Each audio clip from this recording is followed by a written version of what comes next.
works.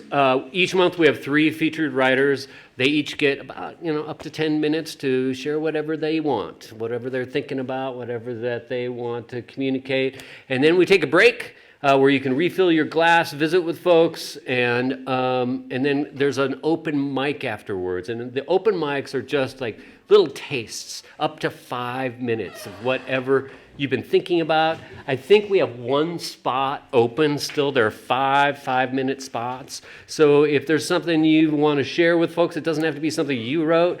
It can be a joke.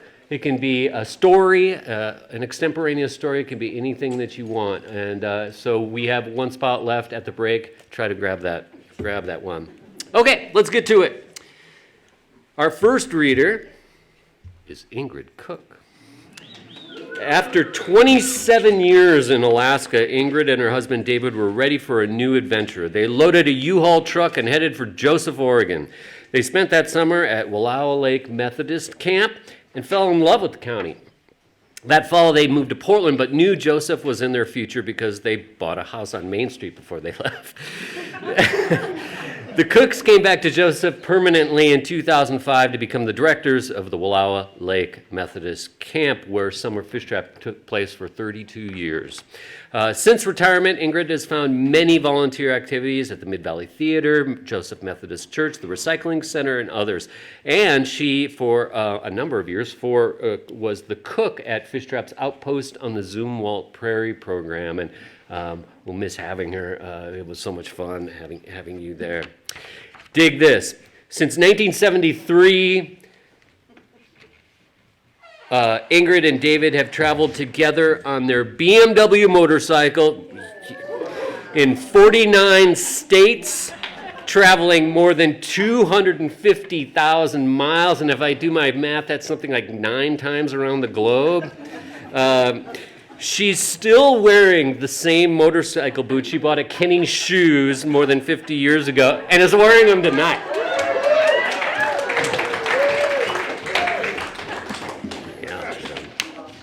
Writing poetry is a way that Ingrid remembers an event. She spent a lot of time on the back of the saddle, I think. A trip or a special happening in someone's life. You could say she creates as she focuses on a purpose. And then the ideas come. Welcome, Ingrid Cook. Yay! Thanks a lot, everybody. As in the opening, it said that I cooked for the Outpost, and so my first poem is about doing that. They asked me to be the cook at the Outpost Fish Trap event. I decided to say yes, and then off I went. To say you go to the prairie and cook a week of meals is a misconception. It's really a big deal. I found my recipe box and did my meal plan. I needed to feed the folks over a 6-day plan. I have to space it out, the salads, the eggs, the meats. I have a rounded meal is really quite a feat. I study my recipe cards and write down all I'll need. It's amazing all the items with hungry folks to feed. I go through everything twice for an item I have missed. Then I write it down, adding it to my list. The food is divided, produce, dairy, meat, canned goods and frozen. There's so much to eat. It's time to buy the food, to shop the grocery aisle, item after item. It makes quite a pile. The day has finally come to pack the kitchen stuff, to make it all secure because that road is very rough. To come to the Zumwalt Prairie, the Conservancy's special spot, for the Fish Trap Writers Outpost, where people write a lot. They bring their gear and tents and pitch in the meadow grass, listening to the birds who fly in the sky so vast. The routine soon begins with a lecture in the morn.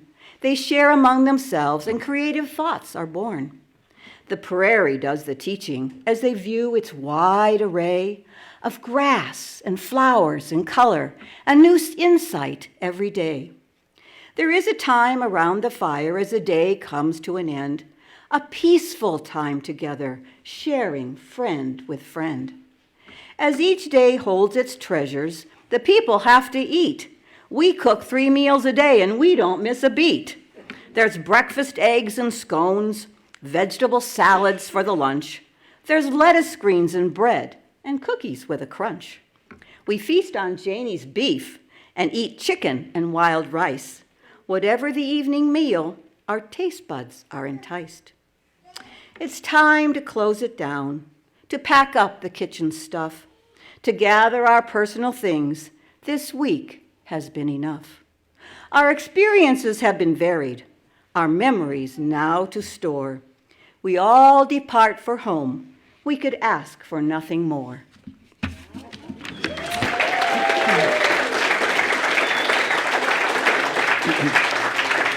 So I think many in this room maybe have been to a physical therapist.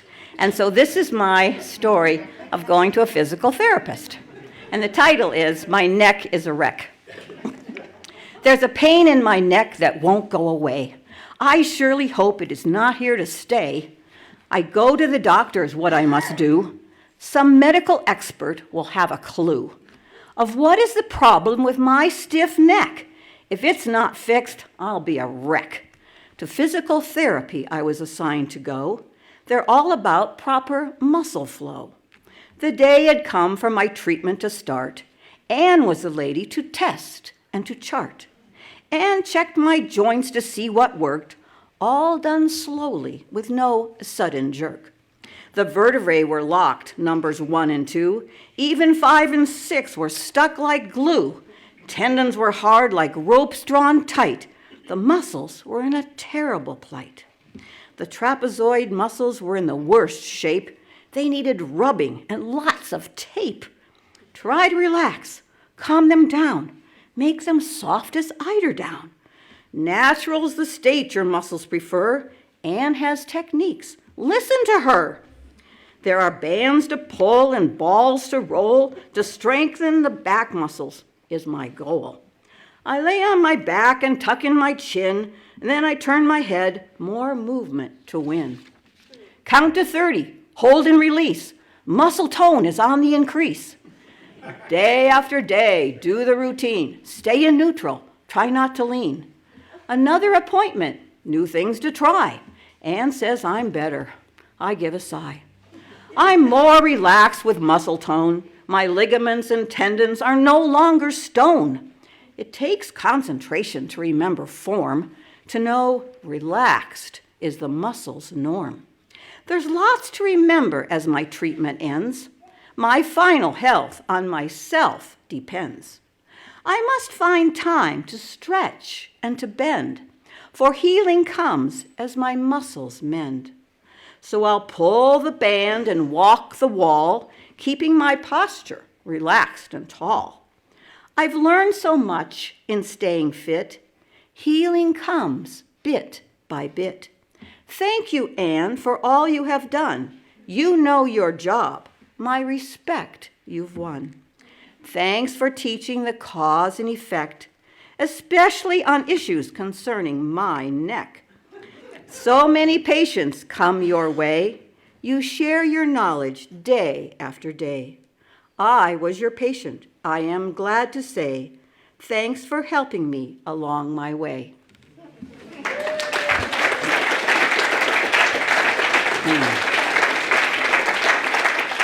So for the past year, my husband Dave and Steve Rubin and I have been going to the recycling center and working on Saturday mornings.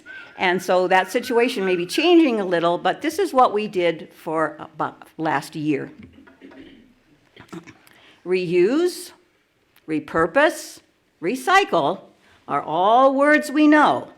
And in Wallowa County, recycling continues to grow. The Recycling Center in Enterprise is a busy place. For all recycling operations, it is the center base. Cardboard, cans, and plastic are the items people bring. So much is not recyclable, and that we must fling. The county hires a man to work 4 days a week. People work on the weekends, and for more volunteers we seek. Sometimes it seems overwhelming as we enter the warehouse door, coming on Saturday morning with items all over the floor. The cardboard is a mountain, boxes piled high. Dave starts to move it all, for he's the cardboard guy. Down comes the pile, and the mountain is spread out, ready for the next loads as people come in and out. Steve shovels the cans from the overflowing bins. They go to the crushing machine that takes all the tin. The aluminum cans are separated, for they can be sold for cash, once enough is accumulated and added to the stash. Oh, the amount of plastic folks throw through that little hole. Sorting good from bad is the ultimate goal. If folks would only read the sign posted on the wall, it wouldn't take long to sort through it all.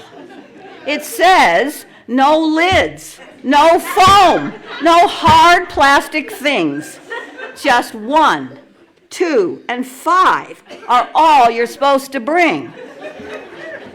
We sort through all the bottles, and some are worth a dime. This is money for our coffers, so it is worth our time. And so the morning goes with plastic, paper, and cans. We've worked a full 2 hours and met all our demands. People bring their things as recycling continues each day. These are not in the public landfill, and we want to keep it that way. Recycling is so important, a little cog in the wheel. So many people respond, making it a worthwhile ordeal.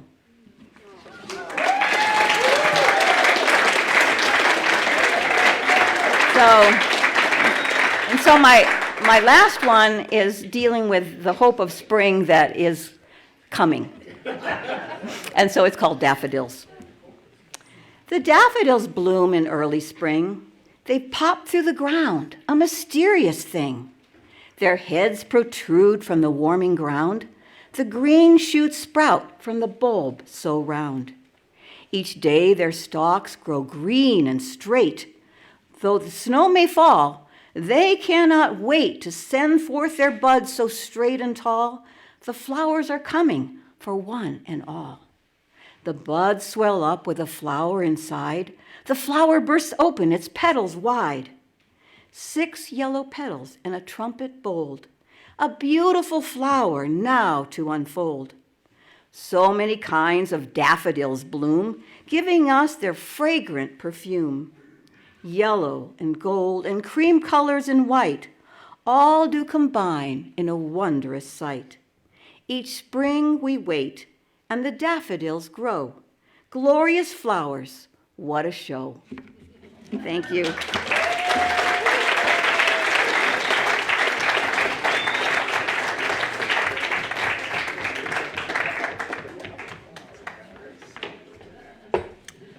Thanks, Ingrid. Was that fun? Uh-huh. Yeah, good. Ingrid talked about Outpost on the Zumwalt Prairie, and it's a program that we've been doing for years, and it takes place at the summer camp, the TNC summer camp up on the Zumwalt in the middle of June.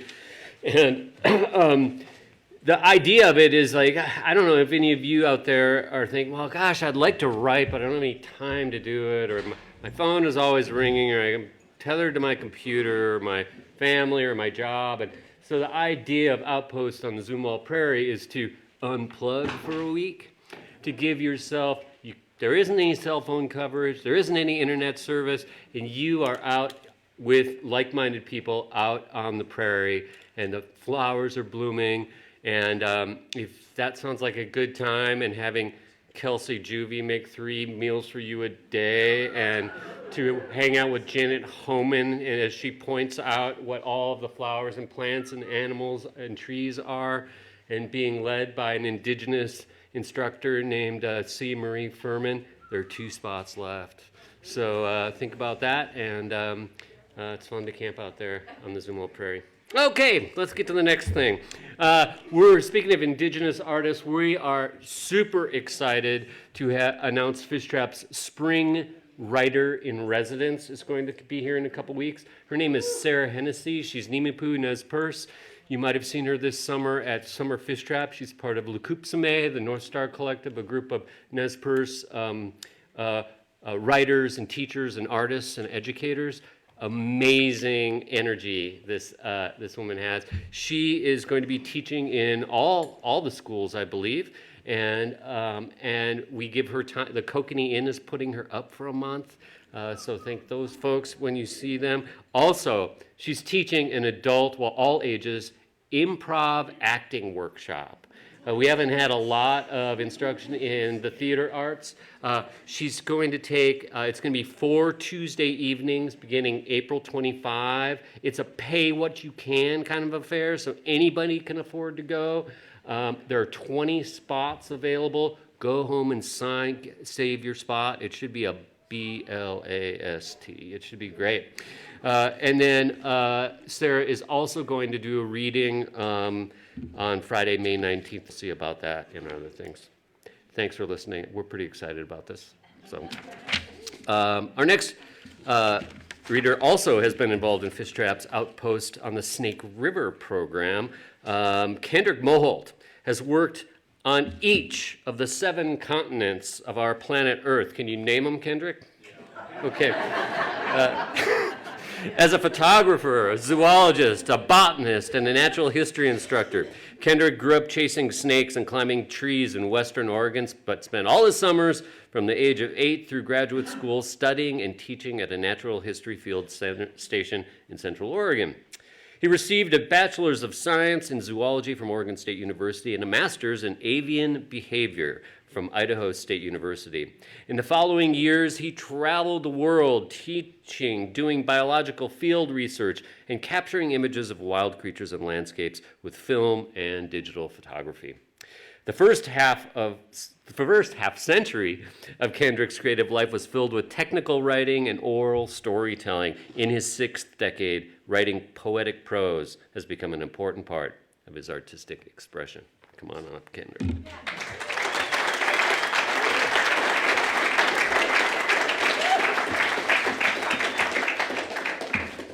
Well, humans have been sitting fireside for at least 600,000 years telling stories, and sometimes it's nice to write them down. Blackberries, winding through the hills on paths once used by natives called Multnomah, and then invading pioneers. This road is quiet, almost rural. Unincorporated land outside the city, an old suburban neighborhood with large tracts of wild, abandoned land where kids roam free. Late summer, the air is hot, all is right with the world. My friends and I stay outside, skip lunch, and just eat feral fruit. Apples, pears, dark red drupes from enormous Bing cherry trees. And of course, sweet red blackberries.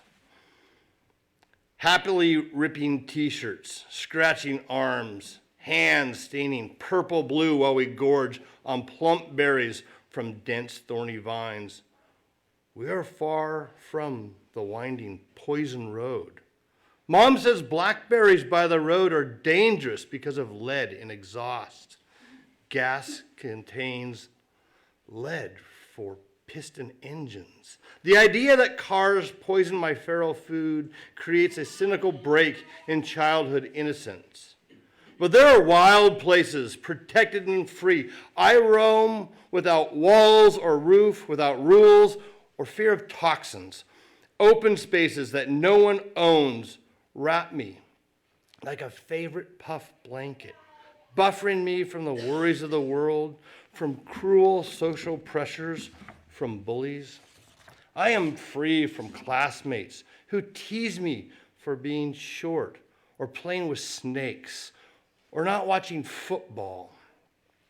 In the wild place, I can dig holes, grow pumpkins in manure piles, climb trees, and throw big rocks into the creek just to watch the splash. Best of all, I look under every discarded scrap of plywood or roofing tin in search of garter snakes.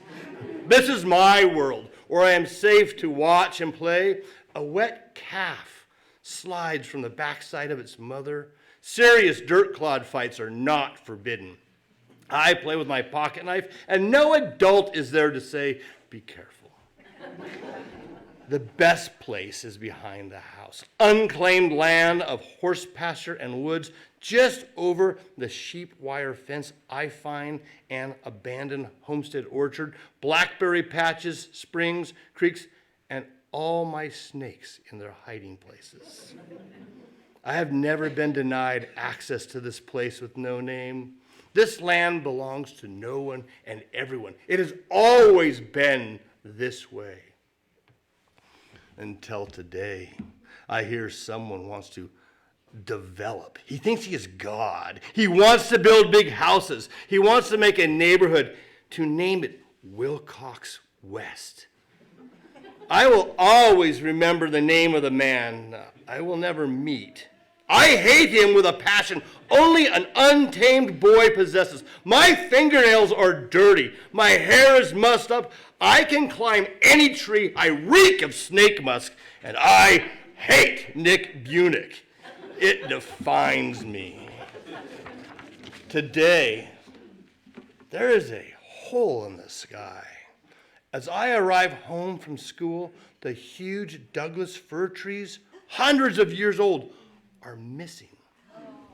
The pileated woodpecker will not come back. Bulldozers pile and burn my green playground. Old orchard trees, even the massive Bing cherries, are roughly pushed into a house-sized lump of trunks, broken limbs, dirty tangled brambles, and wilting green cherry leaves hanging limp from long, thin branches. I stand alone, facing the pile of broken debris, a relentless rain soaking into my coat. I remember afternoons spent in the top of trees. I remember eating bright red fruit, spitting pits, and throwing cherries at other boys just for the joy of a fruit fight, eating until my bowels complain.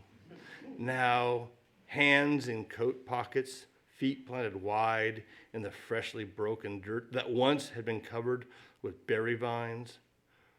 Rain-soaked, wet in my after-school clothes. Old nylon ski coat, torn jeans, cheap tennis shoes. I do not feel the damp, cold air. I just hurt inside. Roads are carved in. Horses have disappeared. The hillsides no longer smell of tar weed. Someone's home has replaced the alder tree where I carved my initials, a plus sign, and the initials of a blonde girl from school. Empty cars sit in smooth, white driveways. Houses, newly built, perch on top of drained, boggy springs without frogs. They don't even know. I stand rigid still, young, wet, skinny, enraged with nothing left but anger and despair. Safe blackberries are gone forever.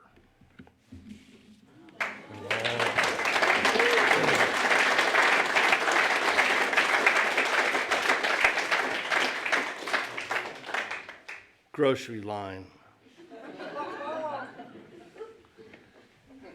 I once saw a tattoo on an old woman's arm. I was young, small, and standing in the grocery line, holding my mother's hand. Something was not right. The old woman in front of us looked important, elegantly dressed with wrinkled, crepe-papered arms and gold jewelry.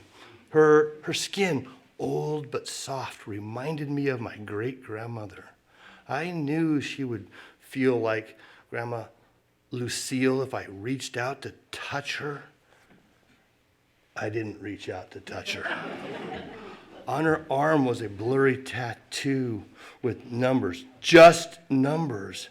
I had never seen a grandma with a tattoo, but this woman wore short sleeves so everyone could see the marks. I did not reach out. I stood still, staring, holding Mother's hand. We walked across the parking lot to the car, I asked.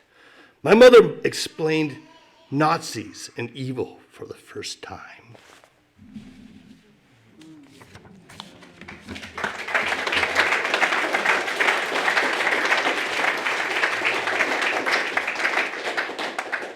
same bones. You have the same bones as your dog.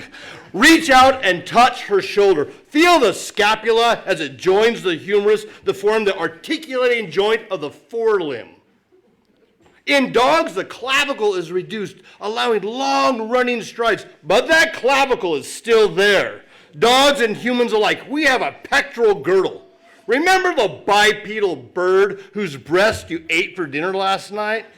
It provided pectoral muscle for your feast. The bird also has a humerus, scapula, and clavicle, just behind those big flight muscles. In our bird, the two clavicles join to form a wishbone. As I sit by my warm wood fire on a windy, dark winter morning, I think about the universal friendship between dog and human. There is so much we have in common in addition to our bones. Binocular vision, the love of a good walk, a social system bonded by altruistic commitment between kin and non-kin. It is now I remember all the non-human individuals I have loved. Edgar the crow in my childhood bedroom, Galapagos, the green iguana, Callie, the little quail Leslie rescued from an abandoned nest, and most of all, my dogs. I loved my dogs. I also think of friends and family, some living across the continent and some across the ocean. My bond with these beings can be so strong, it hurts.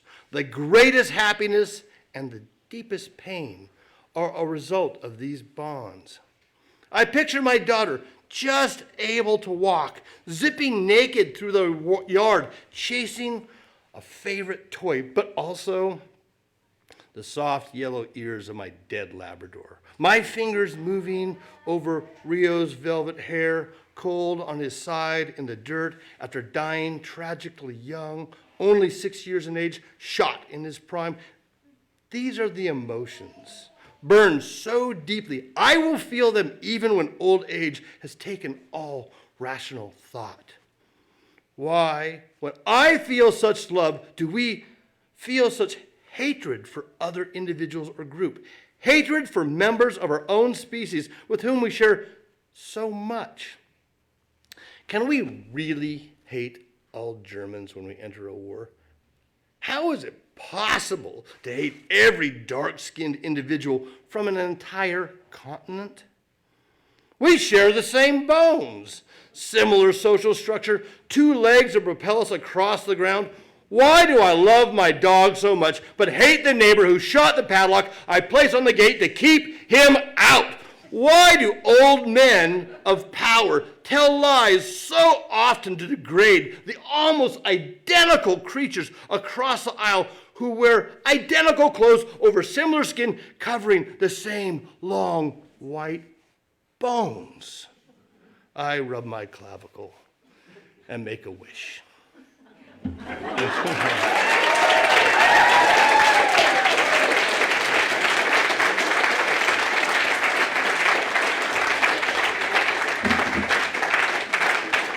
Yeah, man. I was sitting there listening to Kendrick read, and I was looking at it, it's like, I'm drinking out of a summer Fishtrap cup, Ted Juvie from 1991.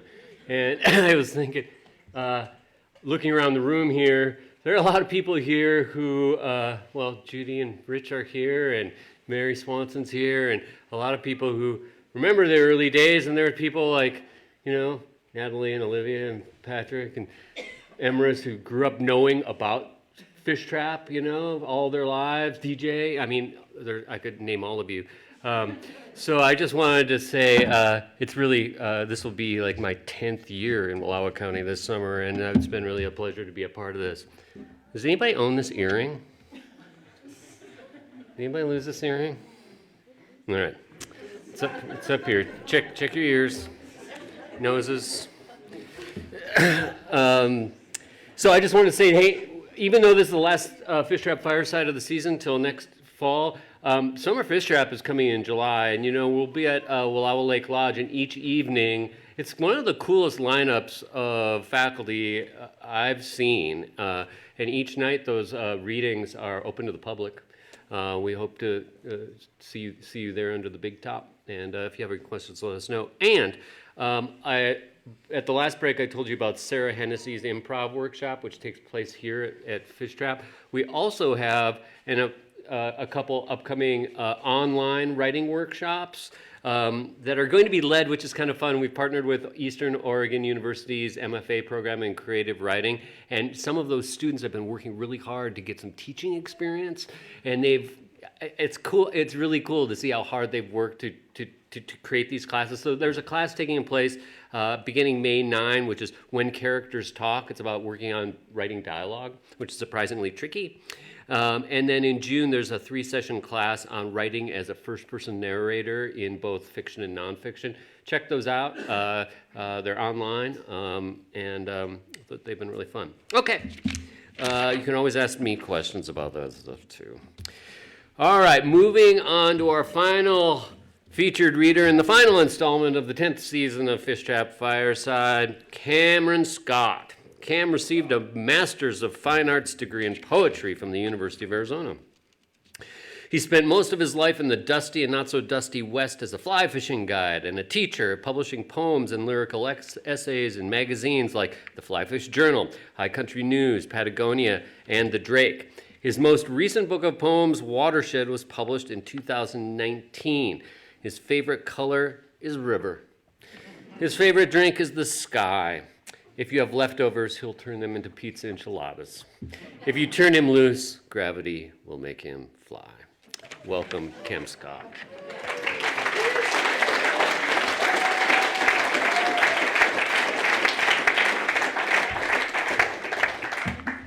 Good evening. Thank you, Fishtrap, for having me. I don't think I've ever been the last installment of anything before. It's pretty cool. I might have a 1.5-year-old online watching me tonight, so hi, Maggie. She's just at that age where if I had had her here, she would have been breaking things and standing on chairs and really loving life, but distracting from everything else. So shout out to Maggie out there and my mom who's taking care of her. Thank you. And maybe some other family members watching tonight. Ingrid Cook, where are you? Yeah. Ingrid Cook. If folks would only read the poster on the wall. To say you go to the prairie does the teaching. A peaceful time together, we could ask for nothing more. Soft as eiderdown, no longer stone. Healing comes as muscles mend, as daffodils bloom in early spring. Thank you.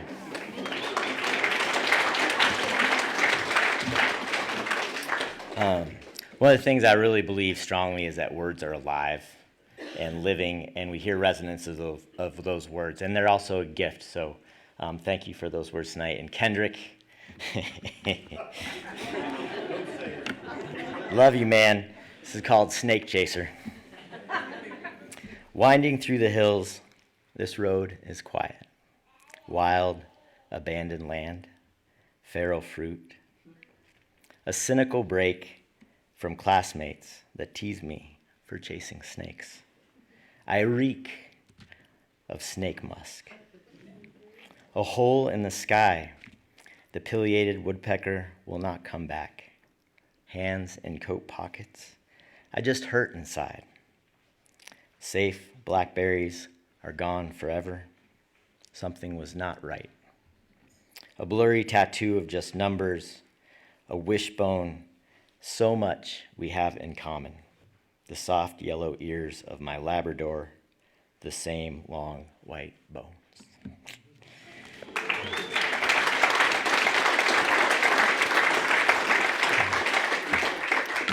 So thank you to both of you guys for your readings tonight. They were great. I'm just going to read a couple poems. This first one's for Maggie, and also for Janie Tippett. Sheep Creek is a special place, and fires are good stuff too. So this is called Elemental. The sound of the river and the snow turned rain, and the coals of the fire burning.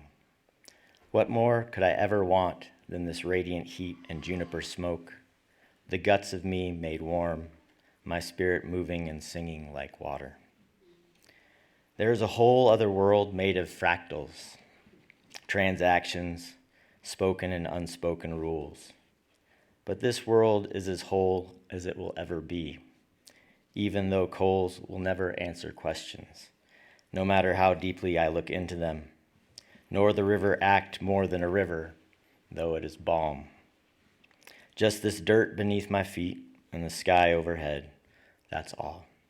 Like holding you as you fall asleep in my arms, so fleeting, but so necessary, a practice the heart knows closely.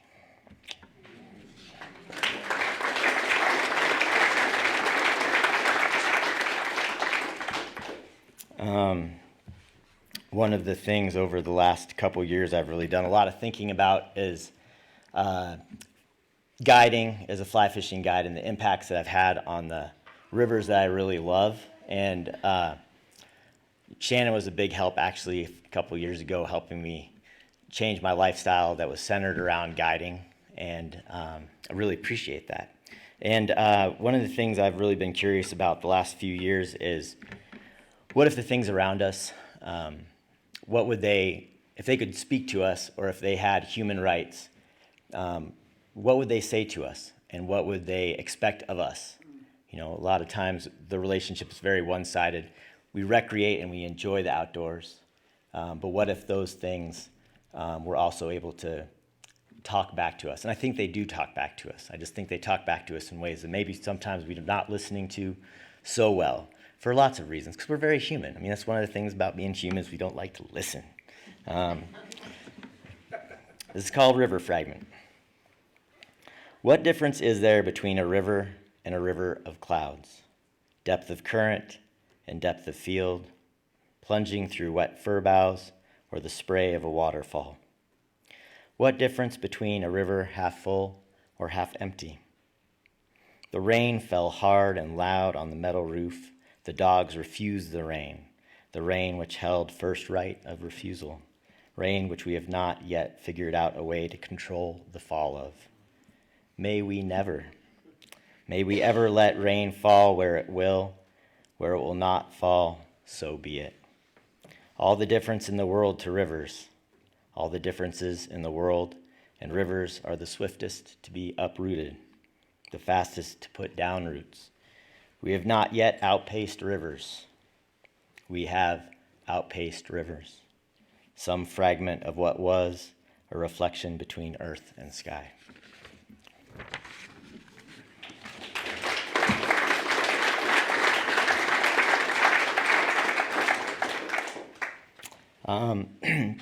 This is a shout-out poem to Ken, who some of you know. He makes me think all kinds of weird and crazy things.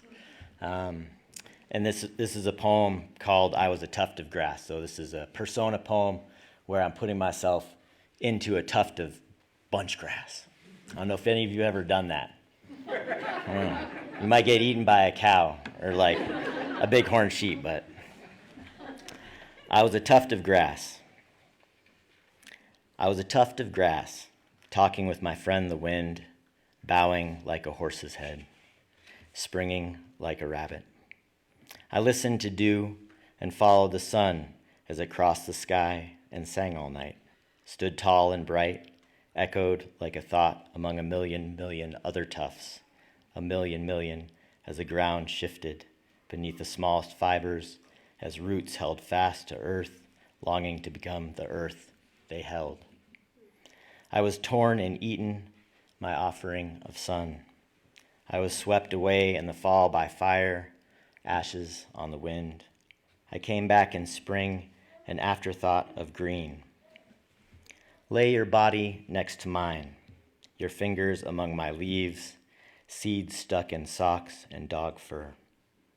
A tuft bent down by mice, most of my carbon sequestered, most of my oxygen released. When the river floods, I can live submerged for more than a month. 6 weeks without water, 2 weeks without sunlight. I was a tuft of grass growing in your mind. All night long I grew, this wild growth, peaceful and covering pill bugs and worms bunched beneath the moon. Thank you, guys.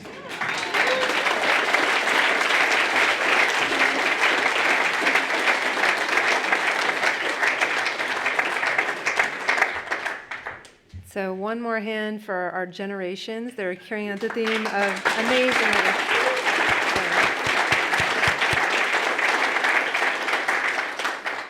So I'm Jennifer Hobbs, if you haven't met me yet. I am Outreach and Development Manager here at Fishtrap, and it has been just a phenomenal first year here.